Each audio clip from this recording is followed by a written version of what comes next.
சமசுடன் செய்தி கப்பால் நிகழ்ச்சிக்கு உங்கள் அனைவரையும் அன்போடு வரவேற்கின்றேன். வணக்கம் திரு சமஸ். வணக்கம் விஜயன். மொழி அரசியல் மீண்டும் விவாத பொருளாக மாறி இருக்கு. பொதுவாக சொல்வது இப்போ பாஜக தரப்பிலும் சொல்வது இந்த தமிழ்நாட்டில் தான் மொழியை வைத்துக்கொண்டு அரசியல் செய்கிறீங்க அப்படின்னு. இந்த விமர்சனத்தை எப்படி பார்க்குறீங்க? நீங்கள் உலக வரலாற்றை நம்ம எடுத்துக்கிட்டோம் அப்படின்னா ஜனநாயக மயமாக்கலோடைய தவிர்க்கவே முடியாத ஒரு அம்சம் மொழி அரசியல், குறிப்பாக தாய்மொழி அரசியல். பைபிள் லத்தீனில் தான் வாசிக்கணும் அப்படிங்கிறது ஒரு காலகட்டம் முழுக்க கிறிஸ்தவ பாதிரியார்களுக்கான கடப்பாடுகளில் ஒன்றா இருக்குது. பைபிளை ஆங்கிலத்தில் மொழிபெயர்க்கணும். அப்படி ஆங்கிலத்தில் மொழிபெயர்ப்பித்தால் அது சாமானியர்களை போய் சென்றடையும் அப்படின்னு சொல்லி ஜான் வைக்லீஃப் அப்படின்னு சொல்லி ஒரு பிரிட்டிஷ்காரர், அவர் அன்றைக்கி ரேடிக்கலாக ஒரு முடிவெடுத்து மொழிபெயர்ப்பு பணியில் இறங்கி அன்றைக்கு கடுமையாக சாடப்பட்டு இன்றைக்கு பிரிட்டனுடைய தாய்மொழி பாதுகாவலர்களில் ஒருவராக பார்க்கப்படுறார். ஒரு வாழ்ந்த காலம் அப்படிங்கிறது 1300கள். இந்திய துணைக்கண்டத்தையே எடுத்துக்கிட்டோன்னா நாம் இந்த மொழி அரசியல், தமிழ் மொழி அரசியல், நவீன இந்தியாவில் பேசுகிறதெல்லாம் எடுத்துக்கிட்டால் 1937 தமிழ்நாட்டுடைய அரசியல் தொடங்குது. 1937 என்ன நடக்குது? 1937 ஜூலை மாதத்தில் சென்னை மாகாணத்தினுடைய பிரதமராக அன்றைக்கு ராஜாஜி அவர்கள் பொறுப்பேற்கிறார். அடுத்த ஒரு மாத காலத்தில் சென்னை மாகாணத்தினுடைய 100க்கும் மேற்பட்ட பள்ளிகள், 125 பள்ளிகளில் ஹிந்தி பாடமாக கொண்டாந்து வைக்கிறது அப்படிங்கிற ஒரு முடிவு எடுக்கிறார். அதனுடைய விளைவாக எழுந்த எதிர்ப்பை தான் தமிழ்நாட்டினுடைய முதல் இந்திய எதிர்ப்பு போர் அப்படின்னு சொல்லி நாம் குறிப்பிடுறோம் வரலாற்றில். இது 1937. நாம் இதுலேருந்து ஒரு 1/4 நூற்றாண்டு முன்னாடி போயிடும். வங்க பிரிவினை இருக்கு இல்லையா, 1905, 1906 நடக்குது. 1911 திருப்பி வங்கத்தை சேர்க்க வேண்டியிருக்கு. 1912 பிரிட்டிஷார் மீண்டும் வங்கத்தை இணைக்கிறாங்க. இதெல்லாம் ஏன் நடக்குது அப்படின்னா மொழி தான் மிக முக்கியமான காரணி. இந்தியாவினுடைய முதல் மொழிவாரி மாகாணம் ஒடிசா. அது எப்போ நடக்குது? 1936 நடக்குது. அதற்கான ஒரியா இயக்கம் எப்போ தொடங்கப்படுது? 1903 தொடங்கப்படுது. நான் சொல்லிகிட்டு இருக்கிறதெல்லாம் இந்திய துணைக்கண்ட வரலாறு. அப்போ மொழி அரசியல் அப்படிங்கிறது ஜனநாயகமயமாக்கலோட மிக முக்கியமான அம்சம். இது ஏதோ மொழி அரசியல் அப்படிங்கிறது தமிழ்நாட்டோட சுருக்கி பார்க்கக்கூடிய ஒரு அம்சம் அல்ல. இந்தியாவுக்கு வெளியிலும் சரி, இந்தியாவுக்கு உள்ளாரையும் சரி. இங்கே இருக்கிற விமர்சனம்ன்றது திராவிட இயக்கம் தான் அந்த மொழியை அரசியலாக பயன்படுத்திக்கிட்டாங்க அப்படின்னு ஒரு விமர்சனம் இருக்குல்ல. திராவிட இயக்கத்தை வச்சு தான் அந்த மொழி அரசியலை எதிர்கொள்கிறாங்க. அதன் பின்னணி எப்படி புரிஞ்சுக்கிறது? திராவிட இயக்கம் மொழி அரசியலை தனதாக்கி கொண்டது. திராவிட இயக்கமும் மொழி அரசியலில் ஈடுபட்டுச்சு, மொழி போராட்டத்தில் முன்னணியில் நின்றுச்சு. ஆனால் நாம் என்ன மறந்துடக்கூடாதுன்னா, தமிழ் மொழியை தாங்கி பிடித்திருக்கிறதுங்கிறது ஒட்டுமொத்த தமிழ்நாட்டினுடைய போராட்டம், அதனுடைய உயிர் போராட்டம், அது தமிழ் சமூகத்தினுடைய போராட்டம். அதில் திராவிட இயக்கமும் முன்னாடி நின்றுருக்கு. இப்படி தான் நம்ம பார்க்கணுமே தவிர திராவிட இயக்கத்தினுடைய அரசியலை தமிழ்நாடு பேசலை. தமிழ் மொழி, தமிழ் மக்கள், அவர்தம் உரிமை, இதெல்லாம் பேசுது திராவிட இயக்கம். அப்படி தான் பார்க்கணும். இந்த வித்தியாசத்தை புரிந்து கொண்டால் இப்படியான ஒரு பேச்சுக்கு இடமே இருக்காது. நான் அதை விரிவாக சொல்கிறேன். நீங்கள் காசியில் நகரி பிரசாரணி சபா அப்படின்னு சொல்லி 1893 ஒரு இயக்கம் செயல்படுது. அதே போல் அலகாபாத்தில் 1910 இந்தி சாகித்ய சம்மேளன் அப்படின்னு சொல்லி ஒரு அமைப்பு. இந்த அமைப்புகள்லாம் இந்தி படிக்காதவர்களுக்கு, இந்தி தெரியாதவர்களுக்கு கற்பிப்பதற்காக, வளப்படுத்துவதற்காக தங்களை அர்ப்பணித்து கொண்ட அமைப்புகள். அதனுடைய தொடர்ச்சியாக தான் 1920 சென்னையில் இந்தி பிரச்சார சபா உருவாக்கப்படுது. நம்ம நல்லா புரிஞ்சுக்கணும், 1937 தான் தமிழ்நாடு இந்தி எதிர்ப்பு போராட்டத்துக்கு போகுது. ஆனால் 1920 இந்தி பிரச்சார சபா சென்னையில் தொடங்கப்படுது. அப்போ இந்த மக்கள் இந்தியை வெறுக்கக்கூடியவர்களா அல்லது இன்னொரு மொழியை கற்றுக்கவங்களா, அதில் ஆர்வம் செலுத்தாதவர்களா? இன்றைக்கும் வருஷத்துக்கு 2.5 லட்சம் பேர் ஹிந்தி பிரச்சார சபை வழியாக ஹிந்தி கற்றுக்கிட்டு இருக்காங்க, பல்வேறு படிப்புகள் படிச்சுக்கிட்டு இருக்காங்க. தமிழ்நாட்டில் தான் இது நடந்துக்கிட்டு இருக்கு. அப்போ நம்ம என்ன புரிஞ்சுக்கணும்னு சொன்னால், ஹிந்தியை கற்பிக்கும் பணிங்கிறது அது முன்னாடியே ஆரம்பிச்சிடுது. 1937 முன்னாடியே ஆரம்பிச்சிடுது.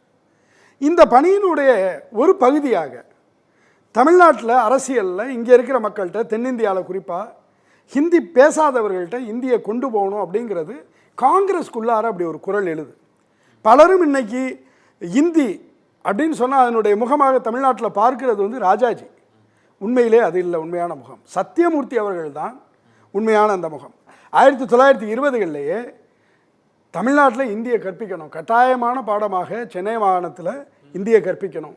இதற்காக அன்னைக்கு சென்னை மாகாணத்தினுடைய மாநகராட்சி மன்றத்தில் அவர் தீர்மானம்லாம் கொண்டு வந்தார். அது வந்து செல்லுபடி ஆகலைன்னு வச்சுக்கோங்க. ஆக அவர் தொடர்ந்து பேசி வந்திருக்கிறார். 1930களோட தொடக்கத்திலெல்லாமும் பேசி வந்திருக்கிறார். இது எப்படி காங்கிரஸில் வந்து பேசப்பட்டு வந்ததோ அதே போல் இதற்கு எதிரான குரல் அது நீதி கட்சி, இன்றைய திராவிட இயக்கத்தினுடைய மூதாதையான நீதி கட்சியில் மட்டும் இல்லை, சுயமரியாதை இயக்கத்தில் மட்டும் இல்லை, காங்கிரஸ்குள்ளாரையும் அதற்கு எதிரான குரல்கள் வலுவாக ஒலித்திருக்கின்றன. கோபாலகிருஷ்ணம் ஐயா அவர் அன்றைக்கு காங்கிரஸ் செயல் வீரர். அவர் வந்து கடுமையாக இதை எதிர்த்தார். சத்தியமூர்த்தியினுடைய இந்த குரலுக்கு எதிராக வலுவாக நின்றார். அவர் என்ன சொன்னார்னா, நம்மளுடைய அடிமைத்தனத்தினுடைய வேறொரு முகமாக இந்தி மாறிடும் அப்படின்னு சொன்னார். அப்போ காங்கிரஸ்குள்ளாரே இந்த குரல்கள் மாற்று குரல்கள்லாம் இருக்குது. நம்ம திருப்பி 1937 வந்துடுவோம். ஜூலை மாதம் ராஜாஜி பொறுப்பேற்கிறார், ஆகஸ்ட் மாதம் அறிவிக்கிறார். அடுத்த ஒரு 2 வாரங்களில் முதல் போராட்டம், பெரிய போராட்டம் எங்கே நடக்குது தெரியுமா? தஞ்சாவூர் மாவட்டத்தில் நடக்குது. திருவையாறில் ஒரு பெரிய பேரணி நடக்குது. அதனை தொடர்ந்து கரந்தை தமிழ் சங்கத்தில் ஒரு எதிர்ப்பு கூட்டமும் அந்த பதிவும். இது எப்போ நடக்குது? 1937 உடனடியாக நடக்குது. இதற்கு பிறகு நாம் பெரியார் அண்ணாவை பற்றியெல்லாம் பேசுகிறோம், அவர்கள் முன்னெடுத்த போராட்டங்கள்லாம் பேசுகிறோம். அந்த போராட்டங்கள்லாம் எப்போ நடக்குது அப்படின்னு சொன்னால் 1938 நடக்குது. 1938 ஜூன் மாதத்தில் தான் அண்ணா கைது செய்யப்படுறார். டிசம்பர் மாதத்தில் தான் பெரியார் கைது செய்யப்படுறார். இதே போல் 1938 நடந்த இன்னொரு மிக முக்கியமான நிகழ்வு பெண்கள் மாநாடு, இந்திய எதிர்ப்புக்கு எதிராக சென்னையில் நடந்த மாநாடு. அதனுடைய தலைமை வகித்தது யார்? நீலாம்பிகை. அவங்க யார்? மறைமலையடைகளோட பெண். அதில் பெரியாரும் கலந்துக்கிறார். ஆனால் மூவாளூர் ராமாமிர்தம் அம்மா இருக்காங்க, டாக்டர் தர்மாம்பாள் இருக்காங்க, இப்படி வெவ்வேறு ஆளுமைகள் அதில் இருக்காங்க, பல சாமானியர்கள் இருக்காங்க. இந்த இடத்துல எல்லாரும் சேர்ந்திருக்காங்கிறத நம்ம மறந்துடக்கூடாது. ஆக இதனுடைய அர்த்தம் வந்து திராவிட இயக்கத்தினர் பின்னாடி போராடினாங்கன்னு சொல்கிறது இல்லை. திராவிட இயக்கத்தினரும் போராடினாங்க, ஏனைய அமைப்புகளும் போராடின. மொத்தத்தில் தமிழ்நாடு தன்னியல்பாக இந்த சமூகத்தில் அந்த எதிர்ப்புங்கிறது நடந்துக்கிட்டே இருக்குது. இதனுடைய தொடர்ச்சியாக அடுத்த கட்டத்துக்கு வந்துடுவோம். 1939 ஜனவரியிலையும் தொடர்ந்து அடுத்தடுத்த மாதங்கள்லையும் நிகழ்ந்த 2 பெரும் சாவுகள், அதுதான் பெரிய தியாகங்கள். முதலாவது என்ன நடக்குது? இல்லை, நடராசன் இறந்து போகிறார். சரி, அவர் ஜனவரி 15ஆம் தேதி இறக்கிறார். எந்த வயசில் இறக்கிறார்? 18 வயசு அவருக்கு. அவர் யார்? என்ன படிச்சிருக்கிறார்? வெறும் 4ஆம் வகுப்பு படித்தவர். அவர் பின்னணி என்ன? அவர் ஒரு தச்சு தொழிலாளி. அவருடைய தந்தையார் என்னவா இருந்தார்? அவரும் ஒரு தச்சு தொழிலாளி, தலித் சமூகத்தை சேர்ந்தவர். அப்போ நீங்கள் யோசிச்சு பாருங்கள், இந்த முதல் தியாகம்ங்கிறது அவர் எந்த இயக்கத்தில் இருந்தார், எதை படிச்சுட்டு வந்தார், எந்த சித்தாந்தம் அவரை வழிநடத்துனுச்சு? தமிழ் உணர்வு, அது தன்னெழுச்சியான தமிழ் உணர்வு. அடுத்த தியாகம் தாளமுத்து. அவர் யார்? கும்பகோணத்தை சேர்ந்தவர். அவருக்கு வயசு என்ன? 19 வயசு. அவரும் அப்படி தான். நேராக அங்கிருந்து வந்து 1964க்கு வந்துடும். இந்தியாவினுடைய அரசமைப்பு சட்டத்தில் ஒரு ஏற்பாடு பண்ணப்படுது. என்ன பண்ணப்படுது? இனிமேல் இந்தி மொழி தான் ஆட்சி மொழியாக இருக்கும். ஒரு 15 ஆண்டுகளுக்கு மட்டும் இந்தி பேசாதவர்களுடைய வசதிக்காக ஆங்கிலமும் கூடவே நீடிக்கும். அப்படின்னா 1950 அரசமைப்பு சட்டம் வந்தால் 1965 ஆங்கிலம் அகன்றுவிடும். நீங்கள் இதை கொஞ்சம் கற்பனை பண்ணி பாருங்கள். நீங்கள் வந்து ரயில் நிலையம் போகிறோம், நம்ம இன்றைக்கி நாம் எங்கேயோ வட இந்தியாவுக்கு போகிறோம், சென்னை எக்மோருக்கு போகிறோம். அங்கே ஹிந்தியில் மட்டும் ரயில்கள் வருது, அறிவிப்புகள் வருது. நம்ம முதல்ல போய் சேர முடியுமா? தமிழ்நாட்டை விட வெளில போக முடியுமா? நீங்கள் காரை எடுத்துக்கிறீங்க, பெங்களூர் போகிறேன்ட்டு போகிறீங்க. போகிற இடத்துல ஒன்று கன்னட மொழி இந்தி மொழி மட்டும் இருக்குது. ஆங்கிலம் இல்லைன்னா என்ன? ஆங்கிலம் இல்லைன்னா இந்த இந்தியாவினுடைய சூழல் என்ன? இந்த இந்தியாவில் இருக்கக்கூடிய ஆக பெரும்பான்மையினரான இந்தி பேசாத மக்களுடைய சூழல் என்ன? அவர்களுடைய நிலை என்ன? கண்ணிருந்தும் அவர்கள் குருடர்கள், காதிருந்தும் செவிடர்கள், வாயிருந்தும் ஊமைகள். அப்படி தானே ஆகி போகும். அதற்கு எதிராக தொடுக்கப்பட்ட போர் 1964-65 இந்திய ஆதிக்க எதிர்ப்பு போர். அதில் பெரிய களபலி யார்? இன்றைக்கும் பேசப்படக்கூடிய ஒரு மரணம் எதுன்னா கீழப்பழுவூர் சின்னசாமி. அவருடைய பின்னணி என்ன? 27 வயசில் அவர் இறந்து போகிறார். அப்போ தான் அவருக்கு கொஞ்ச காலம்தான் ஆயிருக்கு திருமணமாகி. அவருடைய மனைவி வயிற்றில் சிசுவோடு இருக்காங்க. ஒரு சாதாரண குடும்பத்தை சேர்ந்தவர், விவசாயி, நெசவு பண்ணக்கூடியவர். 23 வருஷம் அவங்க அம்மா அப்பாவுக்கு புள்ள கிடையாது. அப்படி இருந்த ஒரு தவ புதல்வன் சின்னசாமி. அந்த மனிதர் தன்னை தானே மாற்றிக்கிறார், பெட்ரோல் ஊற்றி தன்னை எரிச்சிக்கிறார்.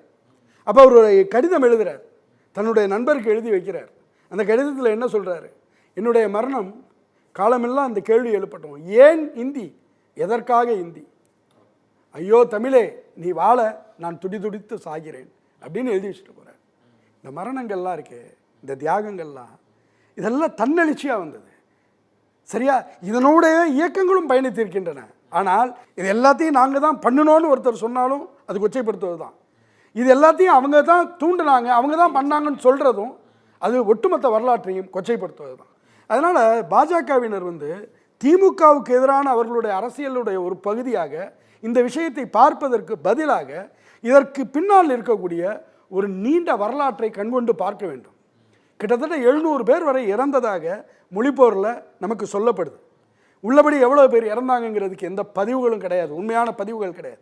இன்றைக்கும் கூட நம்ம பேசிகிட்டு இருக்கோமே தவிர, நீங்கள் சில ஆண்டுகளுக்கு முன்பு வரை நடராசன் பற்றியோ தாளமுத்து பற்றியோலாம் இந்த நான் சொன்ன அளவிலான தகவல்கள் கூட கிடையாது. நாம் அந்த அளவுக்கு தான் அந்த தியாகிகளுக்கான மரியாதையை வச்சிட்ருக்கோம், இந்த அளவுக்கு தான் நம்ம வரலாற்றை பராமரிக்கிறோம்.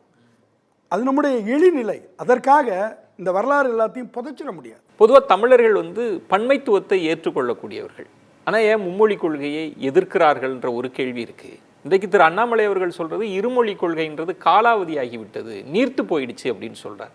இதை எப்படி பொருத்தி பார்த்து புரிஞ்சுக்கிறது? அதாவது இன்றைக்கு உலகத்தினுடைய பெரிய நாடுகள், வளர்ந்த நாடுகள்லாம் நம்முடைய நம்பிக்கைக்கு மாறாக ஒரு மொழி கொள்கையை வரித்து கொண்டவை. இன்றைக்கு அமெரிக்கா இருக்குது அப்படின்னு சொன்னால் பெரும்பான்மை அமெரிக்கர்கள் எந்த மொழியில் கற்பிக்கிறாங்க, எந்த மொழியில் படிக்கிறாங்க? ஆங்கிலம் ஒன்று தான்.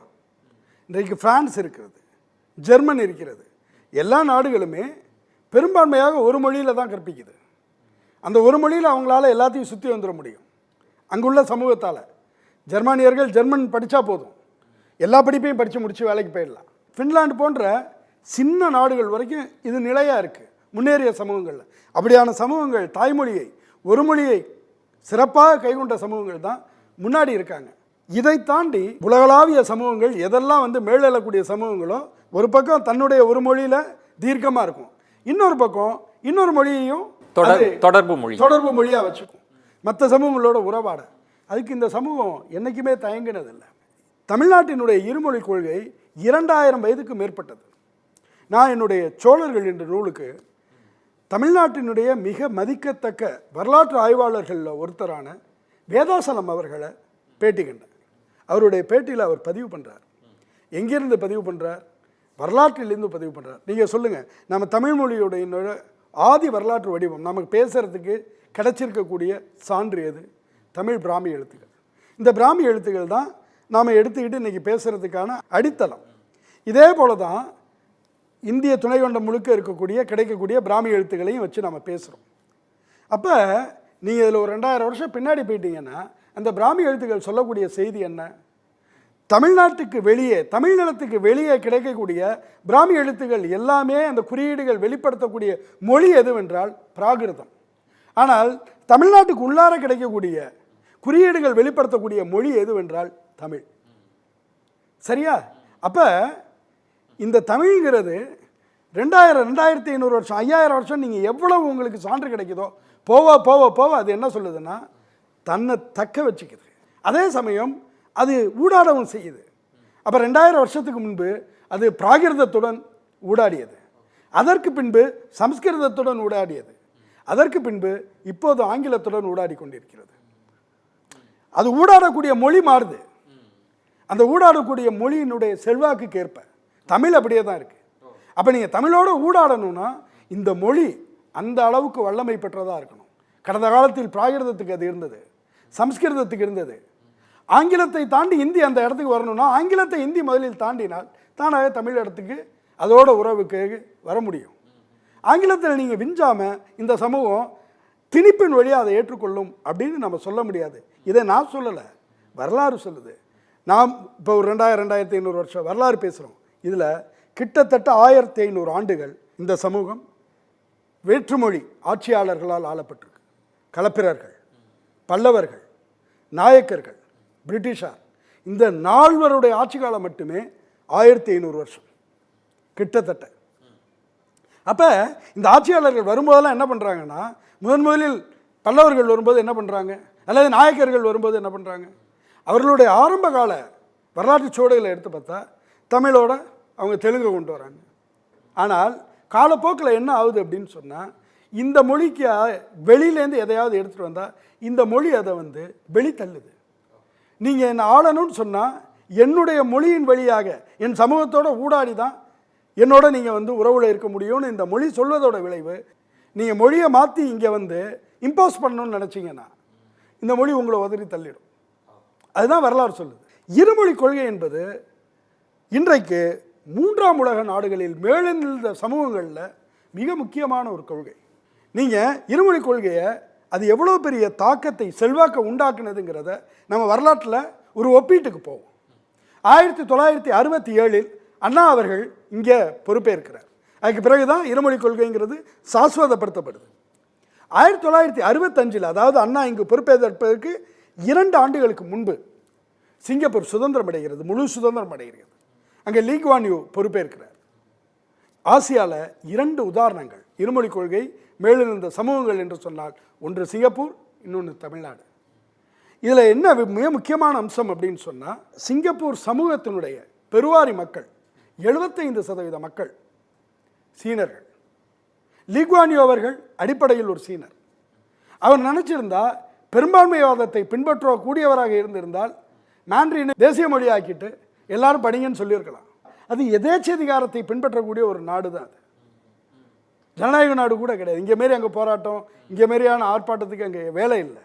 ஆனால் அவர் என்ன செய்தார், 4 மொழிகளை தேசத்தினுடைய மொழிகளாக்கினார். ஆங்கிலம், மாண்ட்ரின், மலாய், தமிழ். இதில் லிங்குவா ஃப்ராங்கா, அதாவது ஒரு பொதுமொழி, அந்த இடத்தில் ஆங்கிலத்தை கொண்டு வந்து வச்சார். ஏன் அதை செய்தார்? அடிப்படையில் ஒரு மேட்டுக்குடி சமூகத்தைச் சேர்ந்தவர் லீ குவான் யூ. அவர் சீனராக பிறந்தால் கூட அவருடைய வீட்டில் ஆங்கிலத்தில் தான் பேசுவாங்க. அவர் படித்தது, உயர்கல்வி கற்றதெல்லாம் பிரிட்டனுடைய கேம்பிரிட்ஜ் யூனிவர்சிட்டியில். அப்போ உலகளாவிய சமூகங்களோட அந்த கேம்பிரிட்ஜ் பல்கலைக்கழகத்தில் அவர் படிக்கும்போது மாணவர்களை அவர் சந்திக்கிறார், தான் கூட பார்க்குறார், அந்த சமூகங்களோட உரையாடுறார். அப்போ தன்னுடைய நாடு அடுத்த கட்டத்தை நோக்கி போகணும், வேற ஒரு நூற்றாண்டுக்கு தயாராகணும்னு சொன்னால் ஆங்கிலம் தான் அதற்கு சரியான வழிமுறையாக இருக்கும் என்பதை கண்டறிகிறார், அதை உணர்றார். அப்படி தான் அவர் ஆங்கிலத்தை இங்கே நிறுவுறார். அது தன்னுடைய மொழி மீதான வெறுப்பெல்லாம் கிடையாது. அதற்கு பிறகு தான் சைனீஸ் கற்றுக்கிறார், இவர் நல்லா மாண்ட்ரின் கற்றுக்கிறார், அது தனி. ஆனால் மக்களுக்கான மொழியாக ஆங்கிலத்தை கொண்டு வரார். அதில் இருக்கக்கூடிய மிக முக்கியமான அம்சம் என்னவென்றால், ஒரு சீனரோ, ஒரு மலாய்க்காரரோ, ஒரு தமிழரோ அல்லது இந்தியரோ, எந்த மொழியைச் சேர்ந்தவர் என்றாலும் ஒரு நாட்டினுடைய ஆட்சி அமைப்பை அணுகும்போது சம தொலைவில் உள்ள ஒரு மொழி அவர்களுக்கான தொடர்பு மொழியாக இருக்கணும். அப்போ ஆங்கிலம் என்பது ஒரு சீனருக்கும் அதே தொலைவை கொடுக்கும், ஒரு தமிழருக்கும் அதே தொலைவை கொடுக்கும். இதை தான் அண்ணா வலியுறுத்தினார் இங்கே இருமொழி கொள்கை அப்படின்னு சொல்லி. அப்போ இன்றைக்கு இந்தியாவினுடைய முன்னணி பொருளாதாரங்களில் ஒன்றாக தமிழ்நாடு மாறி இருக்கு. ஆனால் அதற்கான பின்னணி என்ன என்று நாம் வகுத்து பார்க்கும்போது இருமொழி கொள்கைக்கு நாம் கொடுத்த முக்கியத்துவத்துக்கு உரிய ஆய்வுகளை நாம் நடத்தலை, பெரிய ஆய்வுகளை நாம் நடத்தலை. சிங்கப்பூர் அதை நடத்தியிருக்கு. பிற்காலத்தில் லீ குவான் யூ அவர்கள் அவருடைய பெரிய சாதனைகளில் ஒன்றா அவர் சொல்லக்கூடியது இந்த இருமொழி கொள்கையை அவர் கொண்டு வந்தது. அவர் எழுதின புத்தகங்களில் மிக முக்கியமான ஒரு புத்தகம் உண்டு. அது என்ன அப்படின்னா, my life long challenge Singapore's bilingual journey. என்னுடைய வாழ்நாள் சவால் எது அப்படின்னு சொன்னால் சிங்கப்பூரினுடைய இருமொழி கொள்கை. எழுதினவர் யார்? Lee Kuan Yew. இன்றைக்கு உலகத்தினுடைய முன்னோடி பொருளாதாரங்களில் ஒன்றாக பார்க்கக்கூடிய ஒரு பொருளாதாரம். ஒரு 50 ஆண்டுகளுக்குள்ளார ஒரு ஏழ்மையிலிருந்து வறுமையிலிருந்து மேலெழுந்து வந்த ஒரு பொருளாதாரம். அந்த லீ குவான் யூ சொன்னது அது. இன்றைக்கு தமிழ்நாடு மேலெழுந்து வந்ததற்கு என்ன பின்னணி நமக்கு இருக்குது? நாம் குஜராத் போன்றோ மகாராஷ்டிரம் போன்றோ ஒரு பெரிய வணிக சமூகம் கிடையாது. உத்தரப்பிரதேசம் போன்றோ பீகார் போன்றோ பெரிய மக்கள் வளம் கொண்ட ஒரு சமூகம் கிடையாது. பஞ்சாப் போன்றோ கேரளம் போன்றோ பெரிய நதிநீர் நீர்வளம் அது கொண்ட சமூகம் கிடையாது. ஆனால் இது எதுவுமே இல்லாமல் இது மேலிருந்து வந்திருக்குன்னா மனித வளத்தை நாம் மிக முக்கியமான ஆற்றலாக பயன்படுத்தியிருக்கோம். அந்த மனித வளத்தினுடைய மிக முக்கியமான அம்சமாக இருந்திருப்பது நம்முடைய இருமொழி கொள்கை. அது இந்த இடத்துக்கு இந்த சமூகத்தை இவ்வளோ வேகமாக தள்ளியிருக்கு. அப்போ இருமொழி கொள்கைங்கிறது வரலாற்றினுடைய ஒரு போக்கில் வருது. அது 2000 வருஷ மரபுலேருந்து வந்ததை தான் ஒரு சமூகம் அரசியலாக மாற்றிக்குது. அண்ணா என்பவர் நீங்கள் எப்படி பார்க்கணும் அப்படின்னா, அவர் திராவிட முன்னேற்ற கழகத்தை தோற்றுவித்தவர்ங்கிறது இல்லை அவருடைய அடையாளம். அது மட்டும் இல்லை, தமிழ்நாடு கண்ட மகத்தான அரசியல் அறிஞர்களில் ஒருவர் அவர். இப்போ காமராஜர் காங்கிரஸ்காரர், அதுவா அடையாளம்? அது இல்லை. அப்போ 2 மொழிங்கிறத இது தானாகவே எடுத்துக்கிட்டு இருக்கு.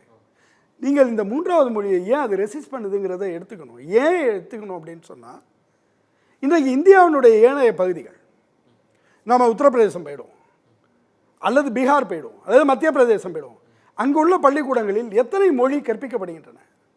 அவர்களுடைய மொழிக் கொள்கை என்னவா இருக்குது? பேருக்கு இருமொழி கொள்கைன்னு சொல்லுவாங்க. ஆனால் இங்கே தமிழ்நாட்டில் கற்பிக்கப்படுறது மாதிரி ஆங்கிலம் கற்பிக்கப்படுதா? கிடையாது. உண்மையாக சொல்லப்போனால், யதார்த்தத்தில் சொல்லப்போனால், இந்த இந்தி மாநிலங்கள் எல்லாமே ஒரு மொழி கொள்கையை வைத்து தான் வண்டி ஓட்டிகிட்டு இருக்கு. நீங்கள் இதை யோசிச்சு பாருங்கள். நீங்கள் இந்தி மொழி பேசக்கூடியவராக இருக்கீங்க, நான் தமிழ் மொழியை பேசக்கூடியவனாக இருக்கேன். நீங்கள் உங்களுடைய மொழியிலே படிச்சுக்கலாம், உங்களுடைய மொழியிலே வேலைக்கு போகலாம், உங்களுடைய மொழியை வச்சுக்கிட்டே நீங்கள் பிரதமராகவோ குடியரசுத் தலைவராகவோ கூட உட்காந்துடலாம். ஆனால் இந்த மொழி தெரியாத ஒரே காரணத்தினால நான் உங்களோட ஊடாட வரும்போதே கூடுதலாக ஆங்கிலம்ங்கிற ஒரு மொழியையும் கற்றுக்கிட்டு தான் வர வேண்டியிருக்கு. அதற்கு மேல் நீங்கள் என்ன சொல்கிறீங்கன்னா, இல்லை போதாது 3வதாகவும் ஒன்று கற்றுக்கன்னு சொன்னால் அதை இந்த சமூகம் எப்படி ஏற்கும்?